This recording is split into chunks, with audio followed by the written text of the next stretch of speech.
When the lawyer handed Reese the deed to her great-uncle's estate, she thought it was her financial salvation. Instead, she inherited a rotting floor-to-ceiling hoarding nightmare. But buried beneath decades of filthy newspapers in a forgotten cellar sat a heavy steel door that could rewrite her family's history and put a dangerous target on her back. Reese Hastings sat in the mahogany-paneled office of Elias Whitaker, attorney at law, staring at the brass key resting on the leather blotter. At 32, Reese was drowning. A severe car accident had left her with a mountain of medical debt that her modest salary as a junior data analyst in Chicago could not even begin to dent. The collection calls were relentless. Her eviction notice was sitting on her kitchen counter back home. So when Mr. Whitaker called to inform her that her estranged great-uncle, Harlan Pendleton, had passed away and named her the sole beneficiary of his estate, Reese had allowed herself a rare moment of desperate hope.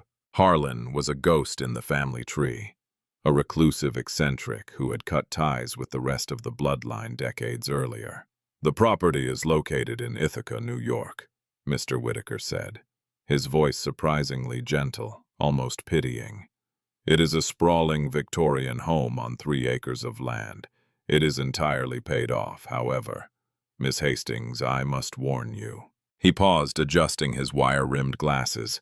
"Your uncle was not well in his later years. The condition of the property is severe." Reese took the key. "I can handle fix-up, Mr. Whitaker. If I can just sell it, even under market value, it is enough to get my head above water." Reese pulled her battered Honda Civic into the overgrown, weed-choked driveway of 422 Sycamore Lane. She stepped out into the crisp autumn air and felt the last remnants of her hope evaporate. The house was a decaying leviathan. The Victorian turrets were sagging, the slate roof was missing dozens of shingles, and the wraparound porch looked completely rotten. But the true horror was waiting inside. When Reese pushed the heavy oak door open, a wave of noxious air hit her. A suffocating blend of mildew, mothballs, feral cat urine, and dry rot. The foyer was impassable. Stacks of yellowing newspapers towered 10 feet high, creating a narrow claustrophobic maze. Broken toaster ovens, hundreds of empty jars, discarded clothing, and rusted tools were piled indiscriminately on top of antique furniture. Harlan Pendleton was not just an eccentric, he was a level 5 hoarder. The house was not an asset, it was a hazardous waste site. Reese collapsed onto a relatively clean patch of the staircase, burying her face in her hands. The cost of hiring a hazmat crew and dumpsters to clear this out would be in the tens of thousands. Money she simply did not have. If she tried to sell it as is, the city's code enforcement would likely condemn it, stripping away whatever value the land held. "Looks like the old bat finally choked on his own garbage." Reese's head snapped up. Standing in the doorway, casually leaning against the frame in a tailored Italian suit, was her cousin, Brent Caldwell. Brent was a corporate liquidator from Manhattan, a man who possessed all the warmth of a razor blade. He was the son of Harlan's sister, and he had always felt entitled to the Pendleton name and whatever assets came with it. "What are you doing here, Brent?" Reese asked, wiping a stray tear from her cheek and standing up to defend her pathetic inheritance. "Checking in on my favorite cousin," Brent smirked, carefully stepping over a pile of rotting encyclopedias. He looked around with profound disgust. "And saving you from bankruptcy." "Let's be real, Reese. You do not have the cash to clean this dump, let alone pay the back taxes that are going to hit. I will do you a favor. Sign the deed over to me today. I will give you 20 grand cash. You can pay off a fraction of your debts, and I will deal with the headache of bulldozing this biohazard to subdivide the lot." $20,000. It was an insult. The land alone, despite the house, was worth at least $200,000. But Brent knew she was desperate. He knew she had no leverage. "Get out," Reese said, her voice trembling but firm. "Do not be stupid, Reese. This house is worthless," Brent sneered, his mask of fake pity slipping. It is a trap. Harlan was a lunatic who died penniless hoarding garbage. You have until I let the city condemn it. Buy it at auction for pennies, and you get absolutely nothing. When Brent's BMW pulled away, Reese was left alone in the overwhelming silence of the rotting house. She looked at the walls of trash around her. Brent was a shark, but he might have been right. Harlan was a lunatic, but as her anger flared, it ignited a stubborn spark of defiance. She refused to let Brent win. She had vacation time saved up. She would rent a dumpster on her credit card, put on a respirator, and start digging. If there was anything of value left in this house, a piece of jewelry, a hidden bank account, a clean room to stage for a desperate buyer, she was going to find it. Dressed in thick denim overalls, heavy-duty work gloves, and an industrial face mask, she hauled trash. She filled 3 massive roll-off dumpsters, physically carrying out decades of Harlan's mental illness. She found nothing but heartbreak and decay. The antique furniture she hoped to salvage had been ruined by water damage and nesting mice. Pockets of the floorboards were entirely rotted through. Her credit card was maxed out from the dumpster rentals, and her body ached in ways she did not know were possible. Brent called her phone twice a day, leaving smug voicemails, lowering his offer each time. 15,000, 10,000, 10,000. A torrential downpour forced Reese to move her clearing efforts away from the leaky attic and down to the ground floor kitchen. The kitchen was a nightmare of rusted cans and stacks of rotting National Geographic magazines that had fused together into solid bricks of damp paper. As she was using a crowbar to pry a massive, heavy stack of magazines away from the pantry wall, the floor beneath her feet groaned ominously. With a sickening crunch, the rotted pine floorboards gave way. Reese screamed as she dropped, bracing for a devastating fall, but she only fell about 3 feet, her boots landing hard on solid stone. Coughing through a cloud of ancient, stagnant dust, she grabbed her heavy-duty flashlight. She was standing on the landing of a narrow stone staircase. The stairs had been completely walled off and covered by false floorboards in the kitchen pantry. Shining her beam upward, she realized Harlan had not just covered the stairs. He had intentionally disguised them. The magazines were not just hoarded. They were strategically placed to hide the access point. Her heart began to race. Why would a man who left everything out in the open go through such extraordinary lengths to hide a basement? Reese descended slowly. The air grew noticeably colder, dropping by at least 15 degrees. The overwhelming stench of ammonia and rot from upstairs faded, replaced by the crisp, sterile smell of ozone and dry stone. When her boots hit the cellar floor, she swept the flashlight around. She expected a dirt floor, cobweb-infested nightmare. Instead, she gasped. The basement was pristine. The walls had been heavily reinforced with poured concrete, completely out of place for a house built in 1890. Thick, modern electrical conduits ran along the ceiling, leading to a massive, silent diesel generator in the corner. But it was the far wall that made Reese's breath catch in her throat. Set into the concrete was a door. It was not a wooden cellar door. It was a massive industrial steel vault door, the kind you would expect to see guarding a bank's safe deposit boxes. It was painted a matte military green, heavily riveted, and featured a terrifyingly complex locking mechanism. There was a traditional keyhole, a modern biometric thumbprint scanner, which looked entirely dead, and a heavy brass combination dial in the center. Reese approached it cautiously, running a gloved hand over the cold steel. The metal was immaculate, not a speck of rust. "What were you doing down here, Uncle Harlan?" she whispered into the dark. She tugged at the thick steel handle. It did not budge a millimeter. She spun the brass dial, but it locked up after a few rotations, requiring a specific sequence. Frustration boiled over. She had found the secret. She had found what Harlan was hiding from the world, what he had buried beneath literal tons of garbage to keep safe. But she was locked out. She spent the next period tearing through the pristine basement searching for a combination, a key, anything. There were no desks, no loose papers, just the generator and the door. Defeated, Reese climbed back up the stair into the filthy kitchen. She sat on an overturned milk crate, pulling off her mask. She needed that door open. If Brent found out about a vault, he would tie the estate up in litigation for a decade, bleeding her dry in legal fees until she was forced to surrender. She needed to think like Harlan. Harlan hid the stairs beneath a pile of garbage. He used chaos as camouflage. If the door was hidden beneath the trash, the key was hidden inside the trash. Reese dragged herself up, grabbed a fresh pair of gloves, and began to look at the hoarded mess, not as garbage, but as a puzzle. Where do you hide a valuable secret in a house full of junk? She thought back to everything she had thrown away. Was it in the jars, the toaster ovens? Then she remembered the study. On the second floor, Harlan had kept a horrifying collection of amateur taxidermy.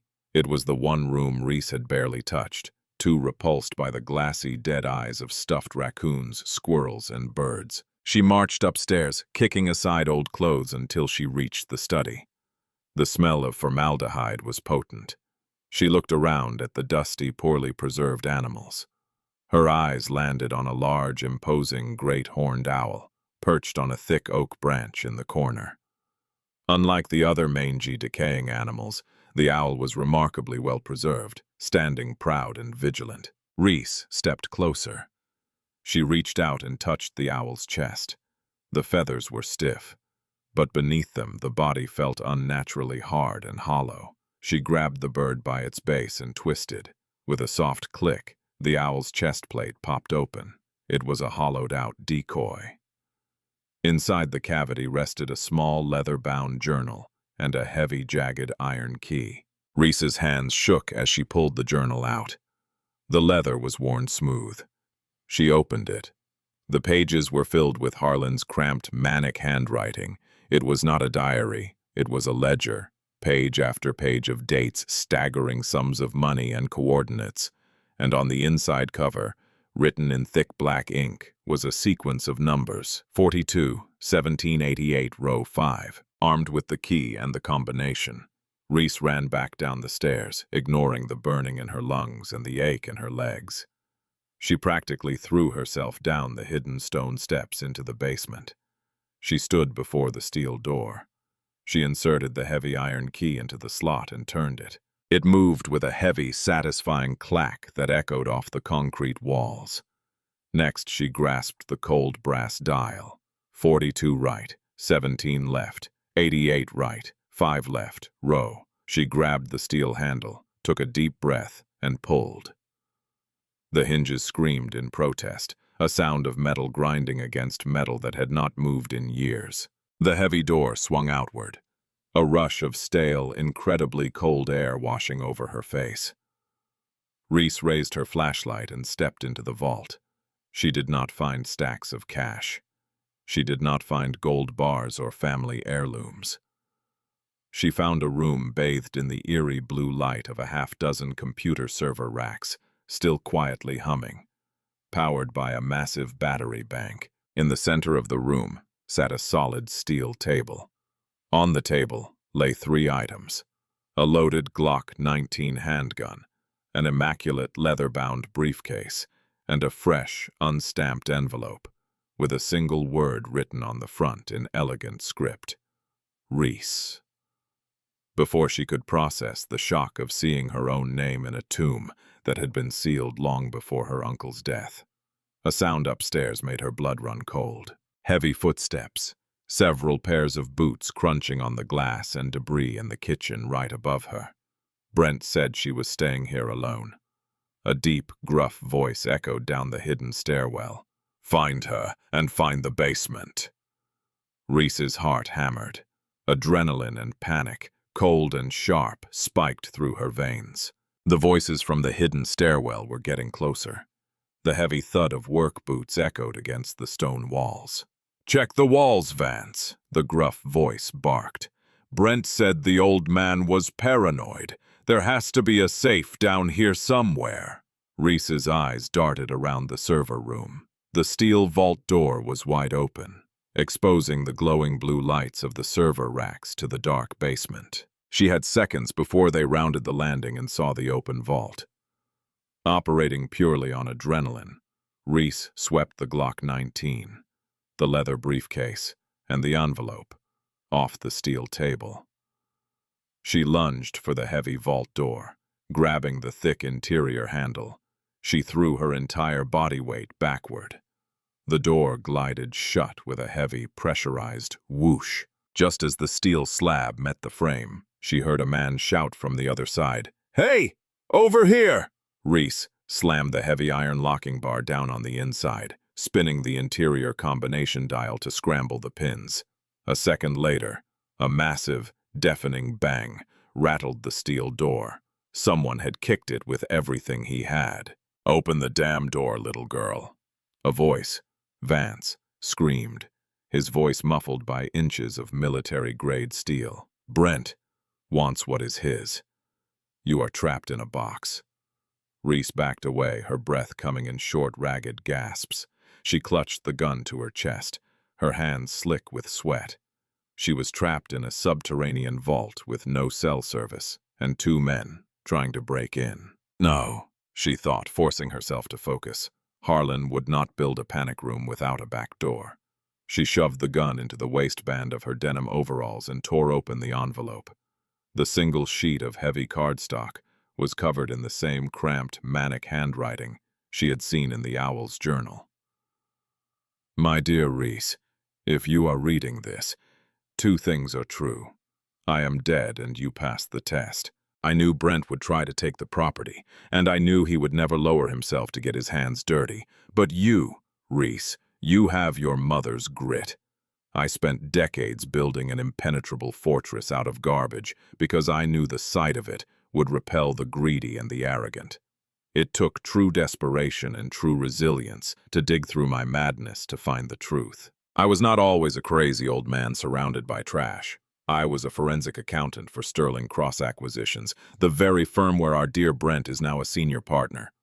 I uncovered a shadow ledger. They were not just liquidating assets, they were laundering billions for offshore cartels and sanctioned oligarchs. When I tried to blow the whistle, they ran me off the road. They assumed I lost my mind in the crash. I let them believe it. The servers in this room contain the decrypted Sterling Cross ledgers. Every illicit transaction, every bribe, every stolen cent, but that is not your inheritance. Your inheritance is in the briefcase. Behind server rack number 4 is the old coal chute. It leads to the ravine behind the property. Take the briefcase. Take the gun. Destroy Brent. Reese dropped the letter, a stunned sob catching in her throat. The accident that made Harlan a recluse was not an accident at all. It was an attempted murder by the firm her own cousin now helped run. A horrific screech of metal on metal echoed through the vault. They were taking a portable angle grinder to the vault hinges. Sparks began to shower through the microscopic gaps in the door frame. She did not have much time. Reese sprinted to the back of the room, squeezing past the humming server racks. Behind the fourth rack, flush against the concrete wall, was a rusted iron latch. She yanked it downward, pulling open a square, 2-by-2-foot iron door. A rush of damp, earthy air hit her face. It was an old Victorian coal chute retrofitted with a smooth metal slide that angled sharply upward into the darkness. She shoved the heavy leather briefcase up the chute first, then squeezed her shoulders into the tight space. The sound of the angle grinder was deafening now, drowning out her own terrified breathing. Digging the rubber toes of her boots into the sides of the chute, she shimmied upward inches at a time, fighting claustrophobia and the burning in her muscles. Just as a loud, concussive crack echoed from the vault room below, the sound of the hinges finally giving way. Reese's hands broke through a layer of dead leaves and cold mud. She hauled herself out of the earth, collapsing into the dense, overgrown brush of the ravine bordering the property. She was covered in mud, grease, and sweat. She scrambled up the muddy embankment, clutching the briefcase to her chest, and bolted through the thick Ithaca woods toward where she had parked her Honda Civic. She did not turn on her headlights until she was miles down the county road, her heart hammering against her ribs like a trapped bird. She merged onto Interstate 81 South, driving blindly into the night, putting as much distance between herself and the estate as possible. At a nameless, run-down Motel 6 just outside of Scranton, Pennsylvania, Reese finally pulled the car over. She paid for the room in cash, locked the deadbolt, shoved a chair under the door handle, and laid the block on the cheap veneer nightstand. Her hands shook as she placed the leather briefcase on the lumpy mattress. She popped the brass latches. Inside the briefcase, perfectly preserved in custom-cut foam, was a sleek, heavy laptop, a satellite internet uplink drive, and a small matte black Ledger hardware wallet. Next to the Ledger was a handwritten index card with a 12-word seed phrase. Reese booted up the laptop. It did not ask her for a password. It bypassed Windows entirely, booting directly into a secure encrypted Linux operating system. On the desktop was a single folder titled Checkmate. She opened the folder. It contained gigabytes of PDF documents, wire transfer receipts, and internal emails from Sterling Cross Acquisitions. There were memos signed by Brent Caldwell himself, explicitly detailing the illegal transfer of assets seized from bankrupt companies into shell corporations in the Cayman Islands. It was a smoking gun, perfectly assembled for the Securities and Exchange Commission and the FBI. But it was the small Ledger wallet that held Harlan's true gift. Reese plugged the device into the laptop, entering the seed phrase with trembling fingers. The screen loaded a customized cryptocurrency dashboard. Harlan had been paranoid and reckless, but he had also been a genius who understood the future of digital finance long before Wall Street did. He had mined Bitcoin in its infancy, using the massive server racks in his basement, not just for data storage, but as early, untraceable blockchain nodes. The dashboard refreshed. The balance appeared in stark white numbers, 1,450 BTC. Reese gasped, falling back against the headboard. At current market value, Harlan had not left her a rotting house. He had left her nearly $90 million in untraceable liquid assets. She was not just safe from bankruptcy. She was armed, dangerous, and wildly wealthy. Her phone buzzed on the nightstand. It was a text from Brent. "I know you were at the house, Reese. My guys missed you, but they found the basement. Whatever you took, it belongs to Vanguard and Sterling Cross. Bring it to my office tomorrow at noon. If you do not, I promise you the medical debt will be the least of your problems." Reese stared at the screen, a cold, calculating calm washing over her. The scared, desperate girl, who had walked into that hoarder house, was dead, buried under 10 tons of garbage. She typed her reply, "I will be there. Have the 20,000 in cash ready." Reese stepped into Sterling Cross Acquisitions. Her sharp black coat replaced every trace of the chaos she had left behind. The building felt like a fortress, but she walked through it without hesitation, straight to Brent's office. He greeted her with a smug smile, Vance looming nearby. Surprised you came," Brent said. "Sit." "I stand," Reese replied, placing a manila folder on his desk. Brent opened it, expecting leverage. Instead, he found a single printed email receipt.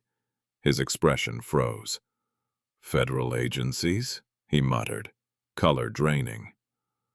"A confirmation," Reese said calmly. At 8 a.m., everything was sent. FBI, SEC, FinCEN, and the press. Every record, every signature. Vance stepped forward, but Brent stopped him, panic breaking through his composure. "You are bluffing," he said weakly. Reese met his eyes. "No," she said.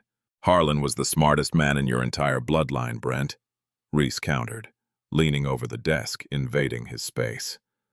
"He spent decades playing the fool, so you would not finish the job you started when you ran his car off the road. He gathered every receipt, and he left them to me." "You stupid bitch," Brent snarled, dropping the facade. "Do you have any idea who you are messing with? If the cartel clients find out their funds are frozen, they will not just kill me, they will kill you." "They will not find me." Reese smiled, a genuinely terrifying expression. "But they know exactly where your office is." Just then, the heavy oak doors of the office burst open. It was not the receptionist. It was Elias Whitaker, the mild-mannered estate lawyer, flanked by 4 men wearing dark windbreakers with the bright yellow letters FBI printed on the back. "Brent Caldwell," the lead agent said, stepping into the room. "You are under arrest for conspiracy to commit wire fraud, money laundering, and violation of the Racketeer Influenced and Corrupt Organizations Act." Brent froze, his eyes darting frantically between the agents, the lawyer, and Reese. "Elias, what are you doing here? You are Harlan's estate lawyer." Elias Whitaker adjusted his wire-rimmed glasses, a small, satisfied smirk on his face. "I am, Mr. Caldwell, and Harlan's final instructions were very explicit. I was to execute his will, observe Ms. Hastings's actions, and should she retrieve the encrypted drive, assist her in coordinating with federal authorities. It has been the absolute highlight of my career." As the FBI agents moved in to cuff Brent and a fiercely resisting Vance, Reese turned and walked out of the office. She did not look back. The sounds of Brent's screaming threats were cut off by the closing of the elevator doors. The wrecking ball finally swung into the rotting Victorian turrets of 422 Sycamore Lane. Reese stood on the curb across the street, watching as decades of Harlan Pendleton's carefully curated camouflage were torn down into splintered wood and dust. The city had condemned the property just as Brent had predicted. But Reese did not care. She had purchased the plot of land through an anonymous LLC and hired the demolition crew herself. She watched the heavy machinery clear the debris, feeling a profound sense of closure. Her medical debts were paid off in full. She had resigned from her soul-crushing data entry job. Her cryptocurrency was securely stored in cold wallets across 3 different safe deposit boxes in Switzerland, making her quietly, untouchably wealthy. Elias Whitaker walked up beside her, holding 2 cups of expensive artisan coffee. He handed her one. "The grand jury indicted Brent yesterday," Elias said, watching the excavator tear into the ruined walls. "The SEC froze all of Sterling Cross's assets. It is the biggest financial scandal since Enron. Your Uncle Harlan would be very, very proud." "He was a brave man," Reese said softly, taking a sip of the coffee. "He sacrificed his entire life, his reputation, everything, just to make sure those monsters did not win." "He did," Elias agreed, "and he chose his successor wisely. So, Ms. Hastings, what is the next move for a woman with no debts and the world at her fingertips?" Reese looked at the empty space where the House of Horrors used to stand. She felt the crisp autumn wind on her face, but for the first time in years, she did not feel cold. She felt entirely, completely free. "I think," Reese smiled, pulling the collar of her trench coat tight against the wind, "I am going to buy a very clean, very empty house on a beach somewhere. And I am never looking at another piece of antique furniture as long as I live." "What would you do if your worthless inheritance turned out to be a multi-million-dollar secret that put a target on your back?" Reese's incredible journey from desperate and drowning to powerfully wealthy proves that sometimes the greatest treasures are hidden beneath the thickest layers of dirt. If you loved this dramatic, true crime-style story, hit that like button, share it with your friends, and subscribe for more.